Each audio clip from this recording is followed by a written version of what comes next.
X grew up on late-night warnings. It's 10 p.m.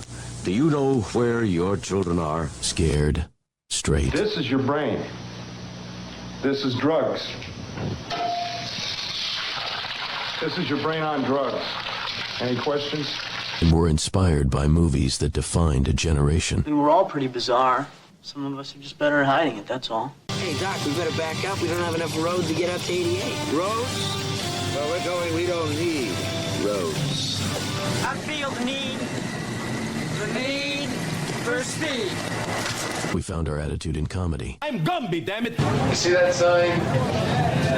No shirt, no shoes, No dice! Right. Learn it. Know it. Live it. And our identity in pop culture. I want my MTV! I want my MTV. I want my MTV! What you talking about, Willis? Keep your feet in the ground and keep reaching for the stars.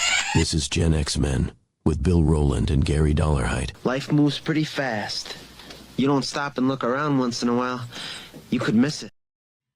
Episode number 7 is underway. Bill Rowland, Gary Dollarhide, and a third member for today. And as we've titled this episode, our first guest, the one and only TJ Rives, Tampa Bay Buccaneers sideline reporter. Let's see what else. Compass Media play-by-play, various websites and podcasts and gambling thing.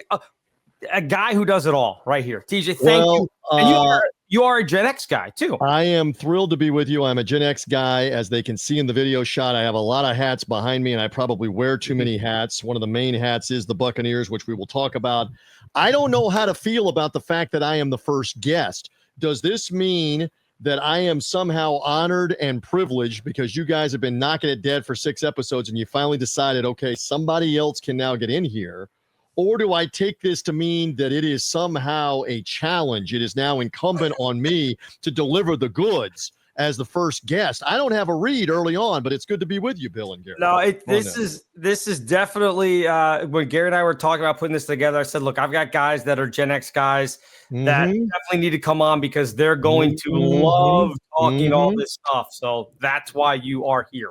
We are men of a certain age, men of a certain generation, and I love the open with all those different lines. I think I got just about everything right on all of my movie quotes from all those lines on the open to the show with all of this. So, yes, I'll even say this just to start the show off. Bill knows this. Bill and I worked together back at XM Satellite Radio, what then became SiriusXM Radio, and he remembers when my twins were born. My seniors, I have seniors in high school.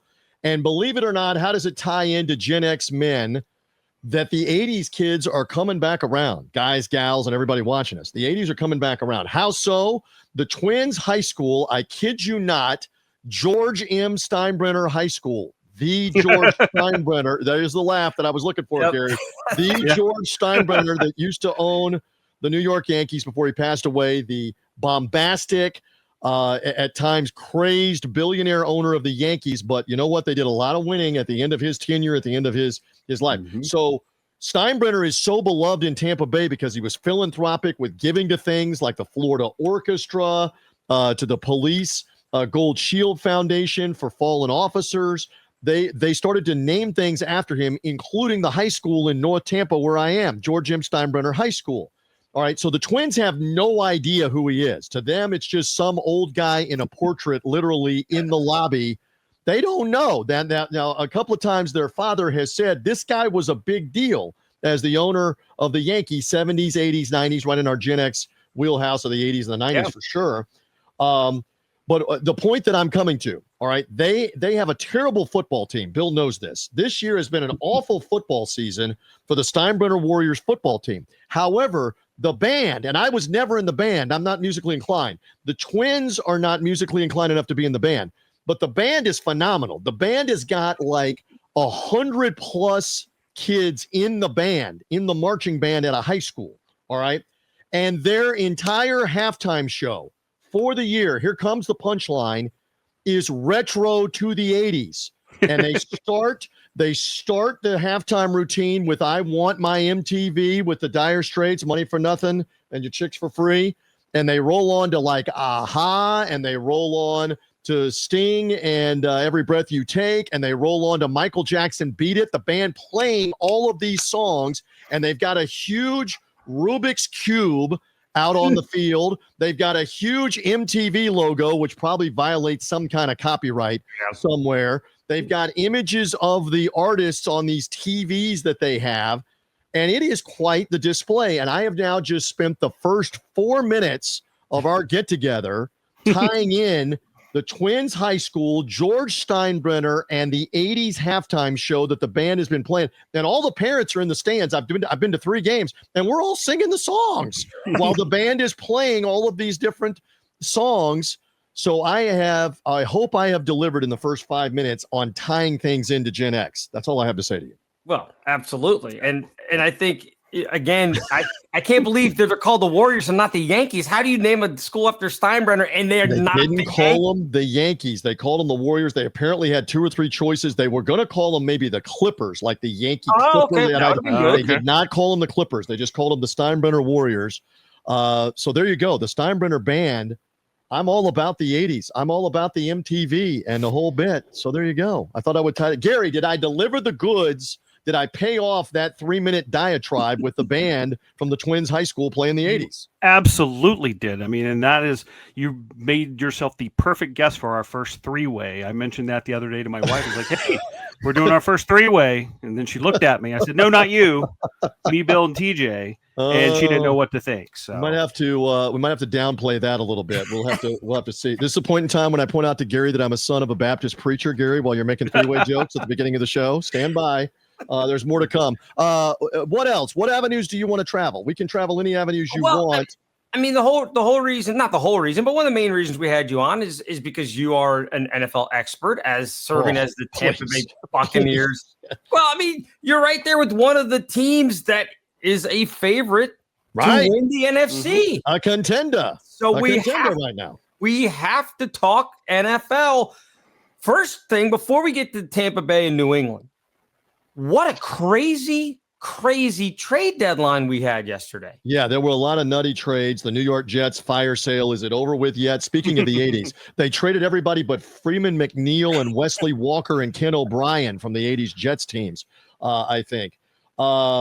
Yeah, so there were a lot of moves made. Buccaneers didn't really make one. Of course, the Cowboys made the splash, getting the Jets defensive tackle. How about the Colts going on in? They all in. They got the Jets verbose, loquacious defensive back Sauce Gardner. He does an awful lot of chirping out on the field, and he's worth 2 number 1 picks going back to New York. So, yeah, wild trade deadline. It's gotten busier and busier at the NFL trade deadline over the last 2 or 3 years than it had been like in the last 20 or 30 years. So everybody's scrambling to make moves. It is kind of a topsy-turvy NFL right now with teams like Indianapolis and Tampa Bay up near the top. It's not the tradition of the Patriots only or the Packers or the Steelers or the Cowboys or the Rams. So it's interesting. There's some new blood. There's some different blood that's in there. Even the Chiefs are 5-4. Yes. And interesting that nothing ever lasts forever here. Right. And sooner or later you get older, Father Time catches up with you, and maybe here circa 2025, it's starting to catch up to an extent with the Chiefs. I have a couple of Chief honks, media members and friends that keep saying to me, just get me to January, just get me to the playoffs, because Mahomes is deadly in the playoffs. The thing is, he's been really good at home in the playoffs. And if they keep losing, they aren't necessarily going to be at home in the playoffs. Well, the big thing I found interesting, because you guys know the NFL more than I do, when you mentioned the Buccaneers and you mentioned the Colts, they're doing it with quarterbacks that were the cast-offs from other teams, right? You know, Baker Mayfield became a joke in Cleveland, and Daniel Jones in New York. Yep. Like, who would have given him any credence to do anything? But I think, and you could probably speak to this, does it go back to, we see players come in the NFL, they get run out, but is it sometimes the system? Like they're just in the wrong place or utilized wrong by coordinators? I don't think there's a wrong answer here. I think it's yes on about 3 fronts. The first one is now we have the attention span of a gnat. Maybe we always had the attention span of a gnat. And if a quarterback's not delivering by week 2, my God, he's a bust. We've got to get rid of him. He's terrible. So part of it is the expectation. The next thing is coaching. Coaching obviously matters. It's not just that Brian Daboll apparently couldn't get through or couldn't figure out Daniel Jones with the talent around him, but Shane Steichen, the Indianapolis coach, and who knows that name outside of Indianapolis and the hardcore NFL fans, he obviously can coach offense, and he obviously can coach quarterbacks because Daniel Jones looks like a totally different quarterback in Indianapolis. And some of the argument is you're not in New York anymore. You're kind of laid back. Baker Mayfield was always about the swag at Oklahoma, the Heisman Trophy, the flag planting at midfield to start a fight with the other team after the game, after you've beaten them. A lot of bravado with him. So it's a different personality. But again, Cleveland completely gave up on him and cast him off. And by the way, that's about the 8th horrible move they've made at quarterback in and around Baker Mayfield. They can't figure it out. I will just say this. When it comes to this, the Buccaneers, I'm pointing to my hat, and dealing with Mayfield, he's phenomenal. He is tremendous on and off the field. And Bill, you know this world, even after losses, he's tremendous to deal with. He gets it. He understands. The media has a job to do, or I'm on team media. I'm on the Buccaneer radio broadcast. He understands I have a job to do. I'm not going to be there. It's not a cross-examination. I'm not going to be there for 5 minutes beating him up on every bad play or every bad throw. So I want to preach to the audience here of these Gen X men and the fans of this show. Baker is the real deal on and off the field, and it's one of the reasons why he's having the success on the field that he's having with the Buccaneers. They're looking to make the playoffs now, 3rd straight year with him, and this would now be a 6th consecutive year that they make the playoffs, or actually, I'm sorry, 6 consecutive years going back to Tom Brady coming to the team, looking for a division win for the 5th consecutive year. This is the best stretch. Speaking of Gen X, this is the best stretch of Buccaneer football ever. The 1980s, if you had told anybody in the 1980s when the Yuccaneers with the Y, when the Yuccaneers couldn't get out of their own way and lost like 10, 12, 13 games every year, you're going to have 6 straight playoff seasons. You're going to win the division in 5 of those years. You're going to win a Super Bowl out of those first 5 seasons. Nobody would have believed that, but yet it's reality here in the present day in Tampa Bay. You brought him up. So much like, Beetlejuice, you said the name Tom Brady. What did you make of Mr. Brady cloning his dog? Okay, so I saw that, and was I the only one, go around the room, who thought, is this the precursor to trying to clone himself? I mean, we see all these movies from the 80s and the 90s where they were trying to replicate people and clone people and the aliens and all that. Gary, am I out of line? Am I wrong to think this is partially a prelude to how do we get a TB sequel, a clone? You're not off base. Here in Maine, that's where I'm at. So we are totally covered in New England fandom, even though I'm not from here and I don't root for the Patriots. It has been discussed that, hey, cloning the dog, were they doing some other things in that lab? Because let's face it, Tom Brady, the history is it's, supplements and specialists. And the question was, what was he doing? There had to be more to just, hey, let me just drop a few bucks to get the dog cloned. The TB12 method was such a big deal end of his New England career and here in Tampa Bay, and it's still going on, the whole TB12 method. Bill Rowland. Yes. Do you believe there's more to this than just cloning the dog? I mean, he does look a lot younger than he did, say, 10 years ago. It's weird. So I don't know. It's also Botox. We can put that out there. That's part of it. That's definitely true as well. Look, I think there are a lot of guys, and I don't know the names off the top of my head because I run these circles. There are a lot of people out there that are trying to figure out the longevity thing, and people who are futurists, if you will, a lot smarter than I am, will say that the first human that we know of to live to 150 is alive today. Now, is that Tom Brady? Or is that some 4-year-old in Oklahoma that we haven't figured out yet? So what you're saying is someone is alive right now that will live to be 150 years old. That's what people who are futurists say with all the things that we can do with cells, maybe cloning, all this stuff. They say the first person to live to 150 is alive today. I'd like to be that person, but I don't think it's me. I would be too, but I don't know what all you're going to have to go through in terms, again, of these bad sci-fi 80s movies to have to make that cloning process happen. But I just thought of that. Now, the only thing I have to say, because this is fresh, is have we seen the dog? Do we have verification that the dog walks, talks, barks, and acts like the other dog? I mean, it's one thing to say, we cloned the dog. We cloned my dog, but have we got proof? Where are the deets? Do we have the dog? I'm pretty sure the dog is alive, and he's basically just said, it looks like the dog, but he's got his own personality. There was another celebrity, and I should have held on to it. I saw the story of Brady doing another celebrity had done it and said, oh, I have 2 dogs that have been cloned. They just have different personalities. I'm like, well, then you didn't clone your dog. But do we have proof of the Brady clone dog at this stage? We've seen the dog. We've seen video of the dog. The dog. Okay. Besides, all I saw was a still photo on the of him article, walking the dog. But how do you know, Gary, on the still that's not the old dog? I don't know. We don't know. We need proof of life. I don't know. Did the other dog die? So if it's a recent photo. Okay. Do we have like the kidnapping videos? Do we have to have the newspaper up in front of the dog that has the date to know but that even it's the that correct doesn't dog? work anymore. We're in the world of AI. That's true. We've seen what pictures and videos have been created with it. How do we know what's even real anymore? I don't even know that you two are real. Well, I'm just sitting here on the Gen X show, and I'm going along with Brady and the cloning. I'm just glad that I'm not the only one that thought when they saw that, is he trying to clone himself? Is that what the ultimate end game is here? To have another TB12 to come back and play in the NFL in like 30 years. But would he want to clone, or would he want to try to figure out some way to turn the clock back for himself? That's another good point.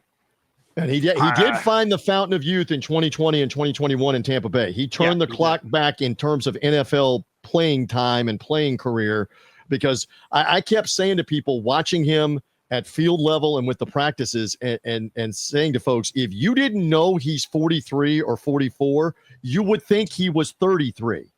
I wouldn't go beyond backwards 33, but you would think he was 33 or 34 the way he was slinging the ball around. I'm watching him throw the ball on a line 40 yards down the field on a bullet, and I'm going, I have trouble getting out of bed, and this doesn't hurt. And the man is throwing 40 times a game and has got zip on the ball every which direction he's doing it. He is not from this planet with that.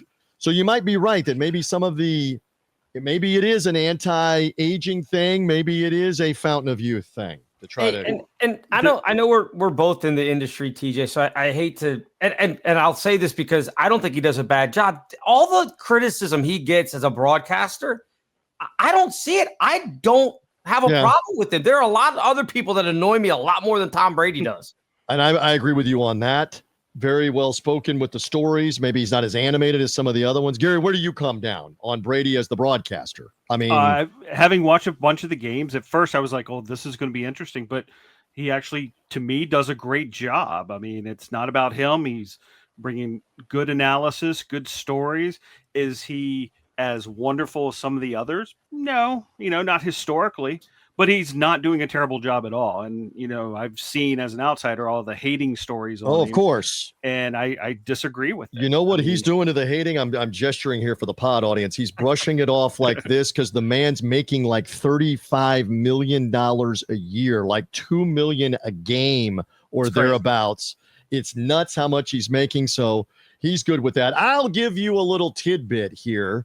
Okay. We had Tom Brady and Kevin Burkhardt and the Fox #1 crew doing the Buccaneer game with the Philadelphia Eagles back in September. And this was known from last year, too. So this is year 2 of him doing all of this with the games.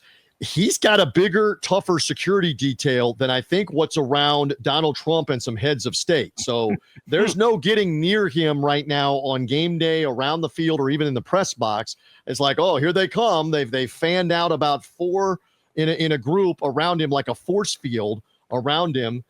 So yeah, it is interesting when he is around, and that's not the case like with Troy Aikman for Monday Night Football or Chris Collinsworth for Sunday Night Football. It's not quite the same security detail. I just thought I would share that here. Here's my question. So they actually have security details as well? I was sometimes wondering about this. Like, are they just strangers floating through the concourse? Grabbing a Coke on the way to the press box? These are guys that are around him to help keeping people off of him that he doesn't want to be bothered by, whomever it is. But again, you're in such a secure area in a working press box, and then down on an NFL field where the players are and maybe some of the secondary personnel are. It's not like you're in the stands with the fans and you got to have the security detail around you. But clearly right now, TB12 is not a man of the people when it comes to having the force field around him. I'm just sharing that to you on the show. Yeah, no, and I mean, I guess I kind of get it. And maybe if he stays with this, and I don't know how long he's going to do this. Got a 10-year contract, brother. Got a 10-year contract. I would be shocked if he's not doing this in 2028 and 2029 and making the money. It is ridiculous money. Now, after 3 or 4 years and you've done the Super Bowl a couple of times, maybe. But these people, they're like, oh, he's only going to do it for a year. What planet are you on that he's going to walk away from a literal $300 million left on a contract? Correct. What planet are you on? For Maybe year 4, year 5, you're tired of it and you're on to something else. You want to own the Raiders. You know, you've upped your stake and how much money you have now. I don't know, but I still see him doing this 2 years from now, 3 years from now. He's going to still be doing games. That's my take. I can't see him being like Madden, who just did it basically until he passed away. And I don't see Brady. I don't see a 65, 70-year-old Tom Brady out there. Probably not on games. Probably not, because he's got other things he wants to own. And I don't know, but I'm just telling you what it's like. And we'll be around him again. If the Buccaneers keep winning, we'll be around him again for a couple of the bigger games later in the year. And it will be interesting. It'll be interesting again because he lived this, and a lot of his teammates, not all, but I mean, he's got 10 or so teammates that are still on this Buccaneer team that were around him and with him that when they won the Super Bowl and then in the 2021 season as well. Yeah. I think eventually he'll step away. I kind of look at him kind of like a Jordan, right? We played the game, couldn't get away from it, came back to it, different teams. We're going to try this for a little bit. Michael could never get the GM owner thing figured out, and he became a punchline. He became Washington. He became a punchline. And you know what? Now that you jogged me, I still remember this. We were in the Carolina Panthers press box, and this is 2007, 2008-ish, where he had now become the GM and part owner of the Charlotte Hornets. And so Jerry Richardson was the owner of the Hornets, and to get to his suite in Carolina, in Charlotte, you had to walk through the working press box and go to the middle suite where the owner suite was that would hold, 50, 75 people. So Richardson came through like in the morning time for the 1 o'clock game, and he's got a couple of security guys around him, and nobody's bothering him. Again, you're in a working press box. First of all, nobody wants to be there at 10 a.m. on Sunday morning, as it is. The next thing is the governor, and I can't remember who it was, the governor of North Carolina, comes walking with a couple of security guards, etc., and they're headed to the Jerry Richardson suite. That was probably 30 minutes later, an hour later. And then the elevator opens, and you talk about the force field. Here came a platoon for some dignitary, and you know what the punchline is. Yeah. Here's Michael Jordan with more security and armed guards than the governor and the owner of the Panthers, whose suite he's about to go in. MJ was the man, and still, I guess, is the man in the Carolinas to a degree. I'm just pointing out that post-playing career, he had trouble in the front office and as the owner, and he's now divested. Isn't that the present-day word of most of his ownership of the Charlotte Bobcats in that market? It was just interesting to be around that. It was wild to be like, he's got more people than the governor of the state of North Carolina. Guy. I mean, you talk about Brady kind of being maybe sort of like the Jordan of the NFL, and Brady's done a pretty good job. Jordan, for all the things that he is amazing at, he is not a good broadcaster. Yeah, not good on the air. No. Yeah, he's not his forte at all. But man, you go back what into I was our just trying wheelhouse. to point out is, I'm sorry. Go back in our wheelhouse in the 80s. He was the truth, the whole truth, and nothing but the truth. Yeah. He was about the only guy that could hang on a regular basis with Birds, Celtics, and Magic's Lakers. Was Michael and the Bulls. You could see it coming late in the decade of the 80s. They're going to be great, and my God, were they great once we flipped the calendar to the 90s. Yeah, no doubt. Yeah, absolutely. No, I was just going through with Tom Brady.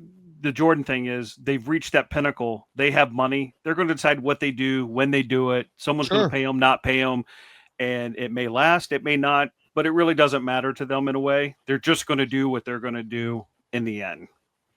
Well, and I think part of it too, and we cannot, all of us, relate to this, is when you are so ultra competitive and you have won at such a high level, everything else is a come down. Welcome to the real world. Welcome to what the rest of us deal with. And so now you're not playing anymore. How do you stay involved? But it's all a come down. It's not, it's no longer the adrenaline rush of NFL games on Sunday or the NBA games 2 or 3 nights a week and the playoffs, a postseason in April, May, June. You don't have that anymore in your life. Yeah, you still have fame, you still have money, but it is how do I fill up the hours day in and day out? What satisfies me from one year to the next when I was all about being an alpha and being an ultimate competitor and winning everything? Had to win everything, no matter what it was. So, and I think that was definitely Jordan's issue of just being that ultra competitive. And then when it wasn't there, but on a different level, management, et cetera, it just wasn't going to fulfill him at all. Yeah. And maybe still searching even to this day. I was going to say, I don't know that he's ever found anything other than hustling guys at golf. We've all heard those stories and everything else. But I mean, I still think he's out there maybe trying to search for whatever's next. I mean, he owns a NASCAR team right now too. Yep. And wants to try to make a go of that. So it's just interesting post-career on what these guys that are the ultra most successful, what do they do with the next phase of their life, the next 20, 30, 40 years of their life after their playing career. Yeah, this is gonna be a hard pivot, but I'm gonna try to because I want to see the execution of the hard pivot. We only have a few more minutes with you, TJ, before we gotta let you go. And again, thanks for hanging out with us. But you went to Memphis. You're a guy who follows college basketball, college sports, full time, just like the rest of us do. What are you making of this crazy NIL stuff now where a guy can go to the G League, not be that good, and then suddenly be like, I think I'm going to go back to college. I think I'm going to go back and make more money at the college than I did in the G League. We have lived to see it, have we not now? Yeah. And unfortunately, it's not regulated nearly well enough. Welcome to the NCAA. And we have almost anarchy. We are close to anarchy with what are we doing that a player is going to play, and this is the case right now in modern college basketball, on a 4th different team in 4 consecutive years. Yep. What are we doing with letting paid professionals play for a year or two and then decide, you know what, I want to go back to being an alleged amateur with the NCAA and go back and play? Remember, let's go back to the 80s, our formative days, when we were in the media and trying to figure it all out. And we were hoping and praying that more than 7 people were listening or watching to what we were doing. And we would commonly bring up the whole taboo of paying college athletes. And with the exception of like SMU, that Southern Methodist University in Dallas, which was a better paying team than a lot of NFL teams were in the day with Eric Dickerson and Craig James. Basically, it was a forbidden thing to even, oh my God, you can't give them $100, much less $1,000, much less $1 million, much less like this BYU kid, the phenom that came out of the New Jersey ranks and is now at Brigham Young of all places. Through NIL, AJ DeBonsa is his name. He's the presumptive number 1 pick in the upcoming draft. Get used to that name, AJ DeBonsa. They paid him over $6 million to go to Brigham Young. Look at what this has become.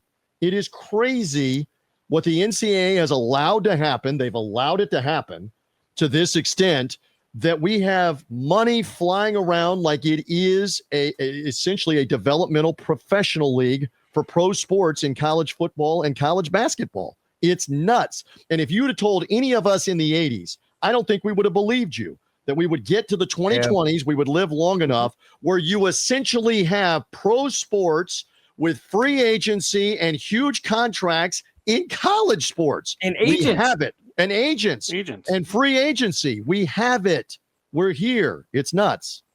What I'm most surprised about, not in the NCAA, and I know certain schools within the SEC and everything are a little bit different, but I'm surprised the university administrations have not stepped in more and go, whoa, hold on here. we're still a university. They're still under our purview. You know why? Those presidents want to win just as bad as the rest. And you know why else? Some do, yes. Because if we're not doing it, we are falling behind everybody else that is doing it. That's a big component to this. Nobody, I mean, Dabo Sweeney is trying this while we go deep in the weeds. We're going to hold firm on not going in the NIL world that much, not going in the transfer portal that much. And Dabo, by the way, has lost a significant number of games for them last year and this year. So he's kind of the test case right now. Can he make it work with the old system of bring your own guys in, cultivate them, pay them that way in the NIL, reward your own guys. Don't go to the mercenaries that want to play at 3 programs in 3 years. Don't go to the transfer portal for that. So it's just interesting. He's one of the few in major college football and basketball that's trying it, and it ain't working so well right now. So there's the answer on you may want the moral high ground. You may yearn for the past. I'll phrase it that way. And meanwhile, your football team's winning 3 games and your basketball team's winning 7 or 8 games and got 2,000 people in the arena while you're not keeping up with the times and what everybody else is doing, what they're allowed to do. What they're allowed under the rules now to buy and whom they're allowed to buy, it's crazy. It's absolutely crazy. Last thing for you, TJ, and we'll let you go because, again, I know you got to run. I thought you sold me in part on we were going to circle back to anything 80s movies, retros, and anniversaries. Are we not doing? I am the first guest on the show. I know. Can I not dictate a little bit on the criteria, the topics of the show before I depart? What would you like to finish off with then? You got about 5 minutes. Where were you going first? Just promise me, make the pledge that we go back to the 80s movies for a couple of minutes. We'll go back to it because I was just going to get more deep in the weeds with NIL stuff. We don't need to do that. So and at this point, we've litigated that. We've discussed that. How do you two feel? Because I've been asking this when we see these anniversaries and Caddyshack is now 45 years old. And like Ferris Bueller is about to be 40 years old. And Back to the Future. And we're going 40 years old. When we're going to our youth, and we're now having to acknowledge, my God, that was 40 years ago that movie was in the theaters. When we're listening to the soundtrack of the songs and we're going, here we tie it back into the Steinbrenner High School marching band. This is all the MTV stuff of the 80s when they would show the videos to all of these songs that were the soundtrack of the movies. How do you guys feel about the fact that we've lived long enough that we're experiencing a 40-year 45-year, whatever it is, anniversary of our movies of the 80s as Gen X men? The first time it hit me was 2015 when you realized that you were now past the Back to the Future date. Yes. When they went forward to 2015 and you're like, oh. And now we're 10 years beyond that. Nobody's flying around in vehicles, which was the whole end of the movie in Back to the Future. They were supposed to be in flying cars. Yes. And you actually go back before that to the George Jetson cartoons of the 70s, the early 80s of our childhood. They were flying around in the cartoon cars. Right. None of that crap has happened, by the way. We've lived long enough that none of that's going on. So, but Gary, what about this? How are you dealing with, how are you handling that apparently we are this old? Well, it's been tough because in my mind, I'm 35 continuously. Good. Right? I'm 54 technically, but 35 in my mind. So then when I'm listening in XM Sirius in the car and they put the dates beside the song and I look at it and go, oh, that's like you said, that's 40, 45 years like old. Earlier this summer to that point is the 40th anniversary of the Live Aid concerts at Wembley Stadium in London and JFK Stadium in Philadelphia, and the bands and the artists that played at those two locations, the amazing, I say again, amazing collection across the board of who played those two shows. And then I'm trying to relate, here we are back to the Twins again, that this was such a big deal back in 1985, these concerts. And the Twins were like rolling their eyes as I'm reliving on YouTube, like the full concert. I'm like, this was our teenage years. This was iconic when it happened. They got all of these groups and everything from Duran Duran to I'm going to leave somebody else out. Tears for Fears and the Cars and George Michael and Phil Collins and Elton John And Madonna played, an early Madonna played in Philadelphia in the full garb early in the day with like the makeup melting. She was doing like I'm trying to remember, it wasn't even Material Girl yet or any of those songs, Like a Virgin or any of that. It was all the old stuff, Borderline and Holiday and all the songs she's singing and dancing to. I'm trying to convey to them how big a deal this was, that everything seemed to stop because of that music. And the punchline again is that's 40 years ago, so 1985. Let me ask you, are there particular movies that you talk to the twins and say, you have to watch this movie? Yes. And do they just go? And they roll their eyes. Yeah. They have no use for Back to the Future, like you were making reference to. They have no use for it. Wow. Again, their generation is all about being on the phone and technology in the future. New? What's new? They have no use for it. I try to bring them along. I start watching the Miami Vice rerun on some obscure cable channel because I love that show. And again, Michael Mann and Anthony Yerkovich, who put the Miami Vice stuff into motion, they were so big into the music of the 80s being intertwined in that show. I saw somebody put on social media within the last week or two that scene in season 1 with In the Air Tonight with Don Johnson and Philip Michael Thomas riding in the front of that black Ferrari. That is iconic stuff. Everything stopped on Friday night to watch that show, folks. It We was had to get our that linen big a jackets deal. out and put it on, just like them. And run around with no socks and the shoes and the 9mm revolver, and they never had any backup from the Miami PD whenever they were doing what they were doing. But the music was unbelievable on that show. And again, my two and the current generation, they don't have use for it. They don't have use for what we had in the 80s. I don't want to accept that those episodes were, 40 years ago, 39 years ago, 1984, 85, 86, when that show was in its heyday. I continue to convey to people, you do not understand that when the teenage population would forego going out on a Friday night to be with their friends at the mall, at the movies, because you had to be home to watch Miami Vice's new episode as it unfolded at 10 p.m. Forget about the VCR and the VHS tape, which like for the first 2 or 3 years in my house, we could never figure out how to program it. You could only sit there and hit the record button while you were watching something. We could never figure out how to program the blinking 12 clock on the VCR. So you had to be home to watch at 10 p.m. on a Friday night for teenagers, for the youth of America, which was a huge demographic to watch Miami Vice. It's unheard of, but that's our youth. And I can't convey it enough to the current generation on what that was like. I've told Bill this story before. I work in emergency medical services. I'll have partners in their 20s. And it was earlier this year, last year. They have Purple Rain comes on, the movie. Yes. I'm like, we're watching this. And I sit And there they're and like- watch their face. Like, They're like, "What?" who is that Who? guy?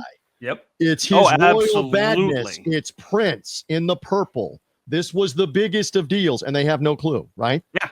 Not even that they have no clue. They look at it and go, that was a big deal. Like he was someone. And I'm like, But like you yes. walk around the modern athletes in the Buccaneer locker room, for example, or whomever else, and you realize, Bill Rowland, most of them were born late 90s, late 90s at the earliest. Most of them are somewhere around 98, 99, 2000, 2001 that they were born.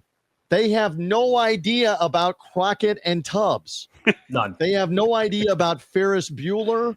They have no idea about MTV. They finally put the bullet once and for all in MTV, like last week, wasn't it? Yeah. I haven't watched MTV in decades, but the videos are now gone once and for all from MTV. But that was the biggest of big things, to come home after school and watch the videos on MTV. Of the current course. generation has no idea. Of course. That's a perfect way to leave it. TJ, Is it? thank you. How did I you gotta do get out as of here? How did I do as our first guest on 10 Gen X? out of 10. You give me a 10. I'm going to go have a cigarette now. That's how good it was. Is it Bo Derek running down the beach with the braids? 10. That's a little before the 80s.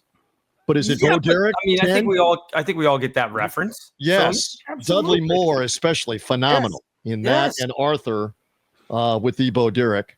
I don't know if I've ever been compared to Bo Derek. I just compared myself to that on Gen X Men. Well, there you go. Anything else? I'm at your service for the goodbye here. Anything else, or are we good?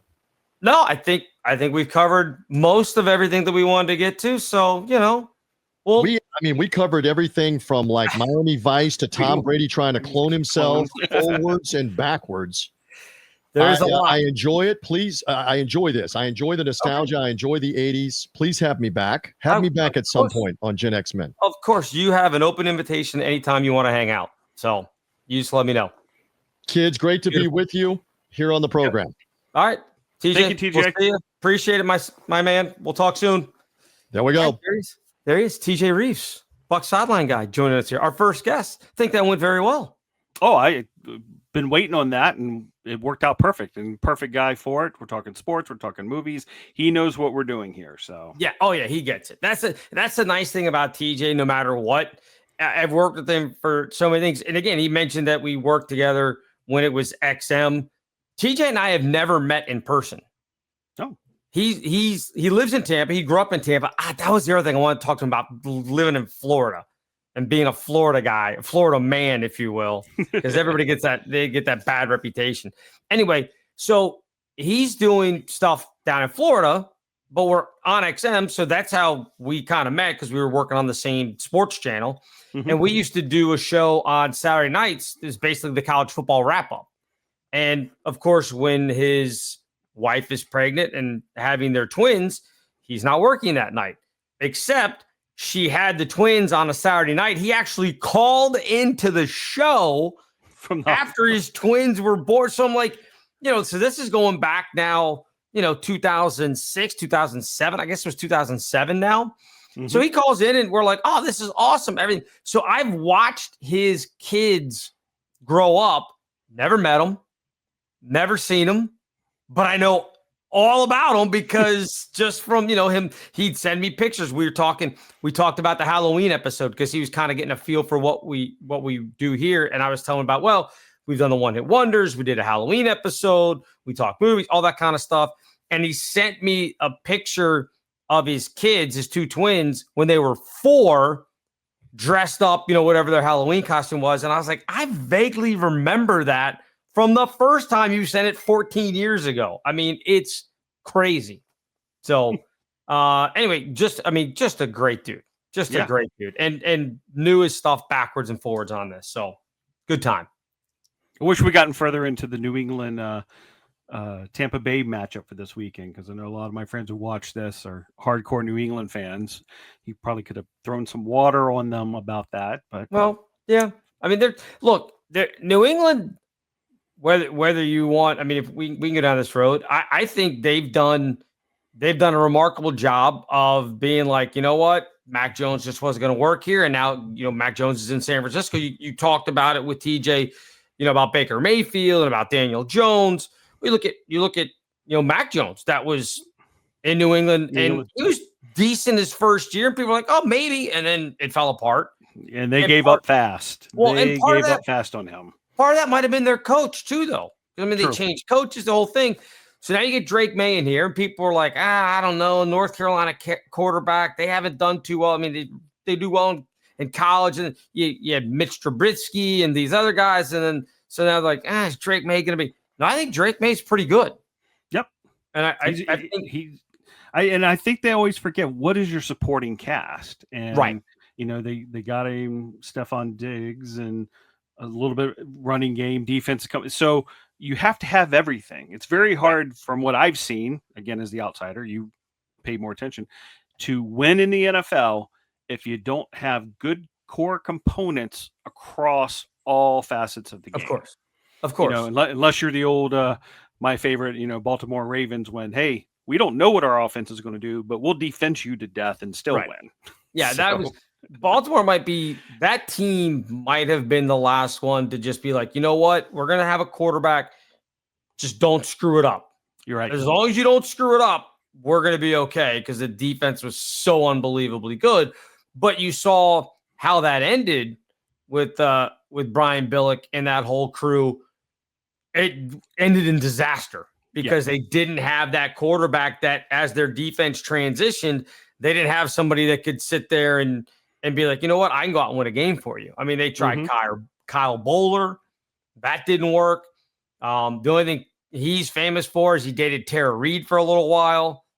I mean, that was, other than that, everybody's like, oh, okay, whatever. But when they had Dion, I mean, remember they had Adelis Thomas, who's a really good linebacker, probably would have been one of the best linebackers in the NFL or thought of that way if he didn't play in the same core as Ray Lewis.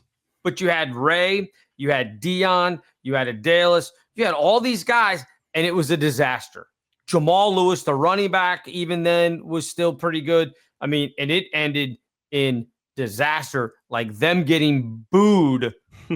And I mean, the whole thing just collapsed because they just didn't have a quarterback. So, yeah, I mean, you got to have the quarterback, but you also have to have the pieces around him, because if you don't, you end up, Dak Prescott this year.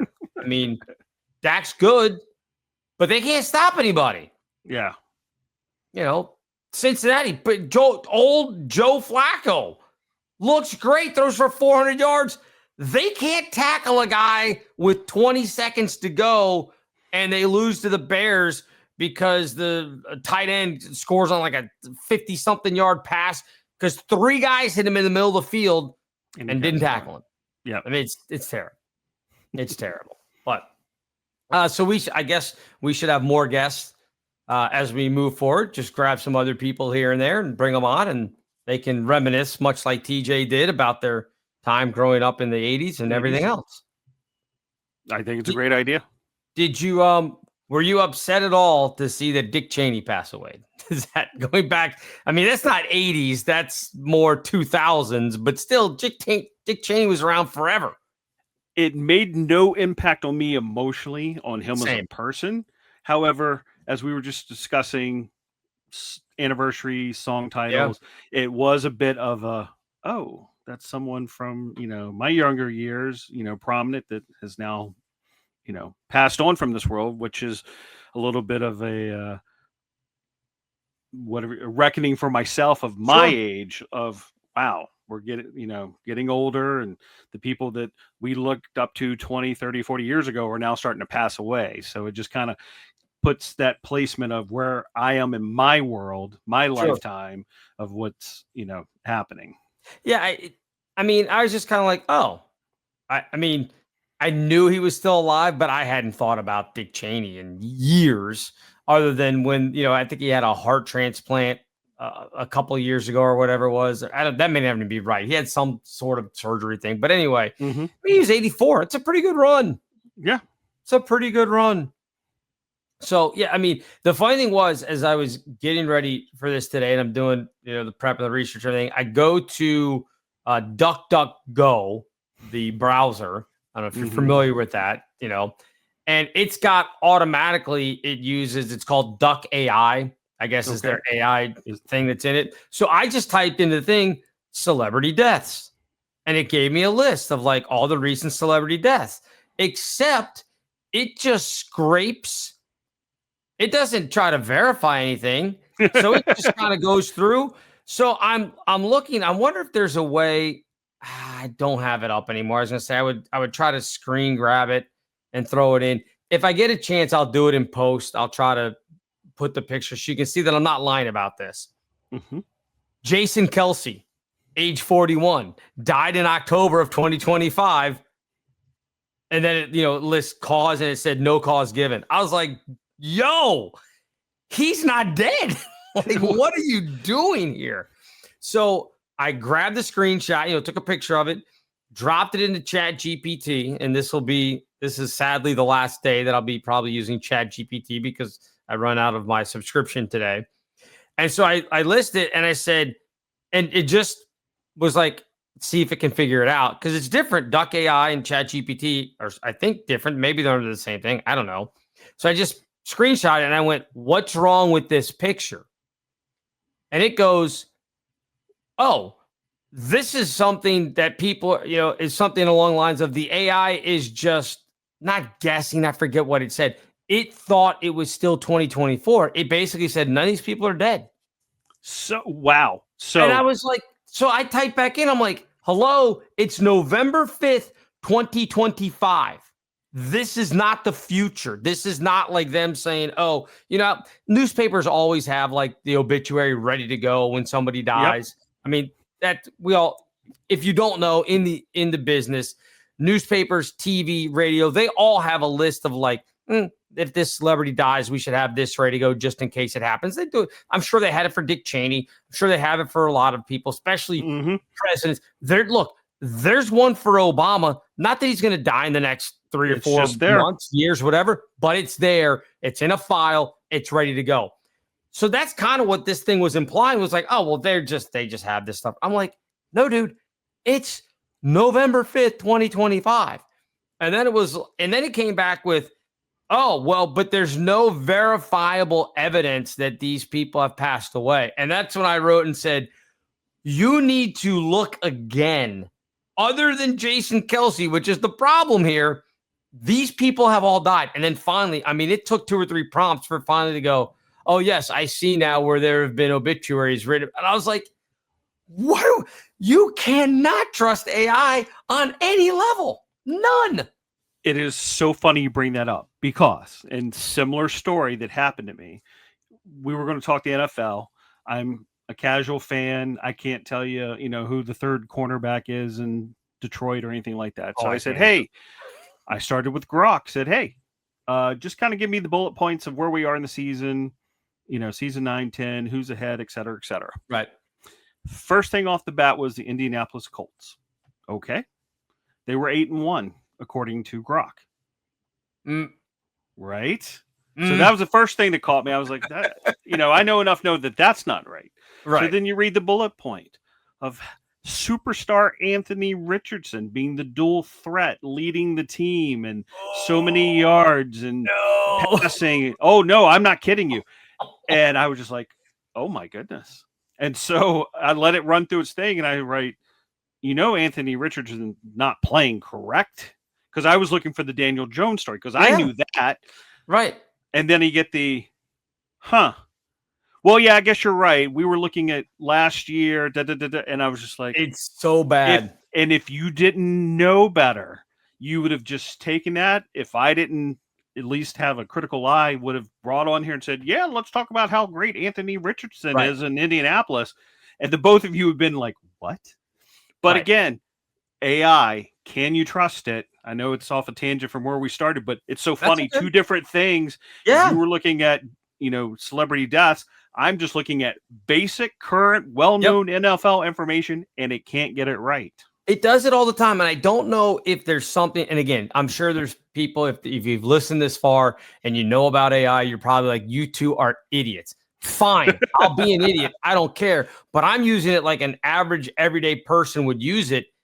But apparently it doesn't keep up day to day to day. Like I can go right now and go ask Chatgpt something that's happened in the last couple of days. And unless I specifically say, look for recent articles on this, it won't have any idea. It again, when I showed it that thing, it's like, oh, it still thought it was 2024. That's where its mind was 2024. It's behind. But that's what threw me, because I said, we are entering week 10 of the 2025 NFL season, right? As part of the prompting. And it was still, and there was a few other things I found. They were talking about Detroit, and I was just like, that's all from last year. It's not this year. So yeah, can't trust the AI as far as you can throw it. It's terrible. And again, I'm going to have to try to drop the thing in there from Chatgpt, or not Chatgpt, from DuckDuckGo, just because I know people will be like, no, that didn't actually happen. I'm telling you. And you know what? I put it on my X account. If you go to my X account, at Bill Rowland, make sure you put the H in there, ROHLAND. So at Bill Rowland, I tweeted out, what's wrong with this picture? And at the very bottom, it says Jason Kelce died in October 2025. So it happened. It was there. I was like, what are we doing here? It made zero sense. So talking to TJ in the episode about his twins, and he said that his daughters have no use for any of the movies or anything else. And I mean, I guess in a way I can understand it, because it wouldn't have been any different, I guess, than if our parents in 1985 had been like, oh, what about this movie 40 years ago, 1945? You know, when we were growing up or whatever. I guess my parents, I guess for mine, you'd have to go forward a decade. And my mom would have been like, oh, 1955, this is what we were watching. We wouldn't have cared about movies from the late 50s or mid 60s, right? I mean, we would have been like, no, whatever. Yeah, I mean, I think you're right. It would have been the same for us if our parents saying, "Hey, here's a Chuppy Checker album." All right, whatever. Right. Because we were into what was being thrown at us, marketed at us. And again, we've talked about it. Those 80s was a different time in society. Like Right. everything was on a breakout. Technology was new, MTV, everything's just coming at us all at once. So we were open to, ooh, that's new, that's great, that's different. Right. You know, in contrast, my son, and maybe from riding in the car with me, I mean, he does have a healthy respect from the 80s music. I'll catch him, you know, something's playing and he'll be singing it. Now, it doesn't mean he's in love with it, doesn't mean he has no use for it, but I agree in the same sense that, yeah, they're just like, oh, that's from long ago. Okay, that's not new. It's not, you know, long ago. From long ago, as I was told one day. Isn't that from long ago? Yes, it was. That was last century. So thank you. Yeah. Thank you for reminding me that, Tommy. Appreciate that. It makes it even worse. Last century. But yeah, I mean, here's a real, and I almost brought this up with TJ, but here's a real one to think about. Next year, right? 2026, we will be further away from the release of Back to the Future than when Back to the Future came out was away from the end of World War II. Yeah. There was something similar. That's brutal. Yeah. Time. There was a whole thing written about how time accelerates as you get older. And it's just because of experience and, you know, your recognition of time. As a kid growing up, you know, it felt like you're going to be 10 forever. The summer lasted, you know, not 3 months, but it felt like a year. Right. And as you get older, and I've seen it where you get through Christmas and go, oh, this was so nice. Seems so far away next Christmas. And next thing you know, hey, it's October. We're already right back into the fall season. And it keeps accelerating. And my father warned me of this. And I kind of just said, oh, okay. I am totally seeing it now, how stuff just continues to accelerate. Well, I think a lot of that, though, is like when you're 10, a year is 10% of your life. Mm-hmm. Now that you're 50, a year is 2% of your life. It's like it's going to feel like it's going faster because when you're little, it's like, oh my God, I'm 10, but 6 months, that's 5% of the time I've been alive. And now it's just like, in a blink. Yeah. And that was part of what that essay was saying. It was talking about, time life experience. So yeah, when you're 10, I can't wait to get my license. Oh, but that is 6 years away. And it just felt like it was going to be forever, but you're going to get there. And now, like I said, you're saying it's 2026. I'm thinking back, it seems like 2020 and COVID was just the other day. And it's already been, 6 years like that. So Yep. Time marches on. Oh, it goes. I feel it every year when, my thing is a lot of people do by change of the seasons. I kind of do it by change of the seasons, but they're sports seasons. It's different than like the things. So like, it's just all of a sudden you realize, oh my God, basketball season's here. Like it's like, I just think about, a month ago, I was like, oh, I got to start putting my charts together. I got to start doing this. And then we just had a game as we record this on Wednesday. We just had the first opening night 2 days ago. And you're like, God, that happened so quick. And now I'm like, I got to get my stuff done. I got a game on Friday. And I'm like, I haven't done this yet and this yet. And I'll get it done. I've got tomorrow and during the day on Friday to do stuff. But I'm like, yeah, it just feels like everything is just going quicker than what you're used to. I always felt like I had tons of time to do stuff. And now I'm feeling like, okay, I got to do this. I got to do this. I don't know. It's weird. Yeah. It's definitely weird. Going back, I remember college, we'd start a semester and it seemed like far off till the exams and getting papers done. And now, if I was in that scenario, it'd be like, nope, that's going to be here before we know it. I got to get this done. I can't sit and wait and have those all night sessions the night before the exam or the night before the paper's due. So yeah, it's amazing how the passage of time just seems to be getting quicker and quicker. So I always ask, you're inside today, so that must mean that the weather's not great there. It's better than it was yesterday. Yesterday we had wind gusts up to 40 miles an hour and it was 45 degrees. Today it's still 45 degrees, but without the wind. Just a little bit too chilly to be outside to do the show. But I promise you, when the snow hits, we'll do one. Absolutely. At least 5 minutes of the show. Yep. Yeah. Well, it is 70 degrees here today. Ooh. It's fantastic. But the problem is the wind is starting to kick up a little bit. It's going to get colder. Next week, it's going to be in the 40s and lush and everything. But the problem is I now have, and I'm not even close to being done. See, where you are out on your compound, you don't care where the leaves go, right? Not at all.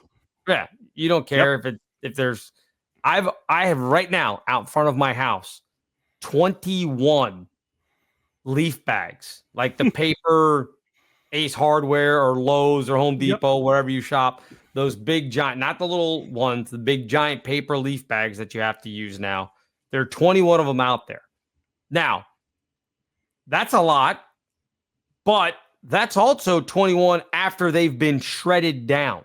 Oh, like I was lucky enough, the house that we bought, I'm assuming the people knew that they were leaving it. They left us a log splitter, which I don't have any. You need a log splitter, by the way? I'll bring up the name for you. Ship it up here. Yeah. I have a log splitter. Great. If I had logs to split, I would do it. And they also left me a shredder. So it's like one of those ones. And I looked up because I was like, okay, I need to know how to operate this thing because I didn't leave the book. It's like a 9 or 10 to 1 shredder, which basically means for if you don't shred the leaves, one bag of that, you dump it in, will then be 1/10 of what you started with. So for 10 bags of regular leaves, you could get it down to 1. Well, I used the shredder. Yeah, 10 to 1. So I think about that. If that's accurate, forget it. Even if it's just 5 to 1, that's 100 bags of leaves that I've done, and my backyard is still covered. I no lie, I go out an hour to 2 hours every day just to do leaves. But you live in Northern Virginia. Don't you have a ton of landscaping services that'll come in and take care of that? I have money for that, man. But you live in Northern Virginia. Here's the thing. When we bought the place here in July, the people that were here before us, they were the second owners. We're the third owners. The second owners of the house, they've been here for 6 years, not yard people. And I imagine it's because, I mean, they had a kid, like they left a trampoline. They left a zip line that I had to get rid of. I mean, it's unbelievable all the stuff I had to get rid of here because they just didn't take care of it. They're like, oh, we're moving. What do we care? I think it's because they were military and they knew this was not the final stop, that they're just like, why would we rake the leaves? We're not going to be here. So when we bought the house, I'm going through and I should have looked at this. I mean, it's on me because I didn't pay attention to it when we came to look at the house because you kind of walk around the yard, but you don't really inspect the yard. Well, they hadn't done leaves, I'm going to guess, in a couple of years because when I walked over there, I'm not lying, 4 to 5 inches deep of leaf drop where I'm like digging through, literally like going, where's the ground? Because you could feel how soft it was. I was like, oh my God, it is 4 to 5 inches deep of nothing but leaves and already starting to, like, at the bottom, they were decaying. I was like, this is unbelievable. So we already did. We paid $2,000 for a company to come and get rid of all those leaves. The initial leaves. Wow. Yeah. But the trees, they don't care. They're like, tough break. We're going to drop some more for you. So yeah. So we had them take the branches down. I think the last episode. Now, that's nice. It helped take some of it out. But I mean, I still have. I mean, it's going to be covered. I'll be doing this into December. I'll still be talking about it, probably into January, just trying to get rid of leaves. You're going to have to get one of those lawn sweepers, one of the big lawn vacs. You know what it is? Funny thing is, I looked at that. Yeah. I was like, I just need a vacuum because I have one of like the Toro blower vac things. The problem is the bag fills up volume. literally in like 2 minutes. Yeah. And then you got to dump the bag. I mean, you have to do the same thing with the shredder. You have to get the bag, but I can do more at one time with the shredder than I can with the vac. And then I was like, what do these professional people use? They must have something. And I looked, and there's some things that are $4,000 or $5,000. We're not getting one of those. But there's about $1,000 for one of these vacuums that looks like a lawnmower that you just walk behind. Yep. Maybe. It's better than using the blower and getting it into a pile and then having to pick it up and put it in the shredder and then having to pick that up and put it in the bag. And it's a process. You want to get it done before it rains, because once they get wet, it's over. That fun. No, and that's why when it rains, I just go, all right, I'm not doing leaves for like 3 or 4 days, because you can't do anything because it just gets clogged up. I did it to say again, I should have videotaped it, because I see them all the time, the YouTube videos of like, hey, here's how you do this, how you do that. I actually did change in the shredder. There's basically hammers that spin, that's what chops up the leaves. They're not sharp things. They're actually flat, like rectangles. There's 4 of them that spin and like pulverize the leaves down. Like these were, had been worn out and they looked terrible and they were chipped and everything. I was like, I'm going to get new ones. And so I replaced them. I didn't take it somewhere. I ordered them. They came. I took the thing apart. I should have filmed it. I should have made a whole, hey, here's how you change this on this shredder, and just put up on YouTube. 2 people would have watched it, but it would have been contributing somehow. Yep. It's as I tell my son, the advent of YouTube has taught me so much on things that I would have been stymied by, right? Yeah. Things on the RV and stuff like, oh, that's it? That's all I got to do? Okay, great. YouTube, there's the plug for it. What an amazing educational piece of technology, honestly. There's always someone on there who's done something similar, wants to share it. It's there. When I had to change a headlight out on the truck, I was like, how complicated is this going to be? Well, look, there's a video, 10 minutes, you can do it. Yep. Okay, let's do it then. Oh, I've convinced my current fiance. I convinced my ex-girlfriend. Well, actually her daughters. You go to the car dealership and you do the oil change. And what do they inevitably say? Would you like for us to change the engine filter and the cabin filter? You know what you tell those people? No, I do not wish you would do that, because they're going to charge you, no lie, like $75 for each of those filters that you can do yourself in about 8 minutes at home. Correct. And I showed the ex's daughter, because she, was at the dealership the one day and called me because she couldn't get a hold of her mom. And she's like, hey, I'm doing the oil change. They want to do this and this. And I was like, no. Tell them no. And she's like, but don't I need that? I'm like, yeah. And I will go pick up the filters. And when you get home, I'll change them for you. It's going to cost me like $25 instead of $75 for both, for like each one of them, I should say. Yeah. It happened to me, and I wasn't paying attention on the wife's Jeep. They're like, oh, should we change the cabin air filter? Okay. Yeah, it's probably due. It just saved me the time and effort, right? Right. Ended up being, like you said, it was a $55 charge. And, oh, by the way, the filter was $13 at Walmart. So, that same lesson I learned. Nope, we're not adding anything extra. You're doing the hard part of changing the oil. Thank you. I mean, it's been a while since I've had to do it, but I'll do my own brakes. And I know that's not something that everybody can do or want to do or have the time, or look, you got to have the jack and the floor stands and everything else.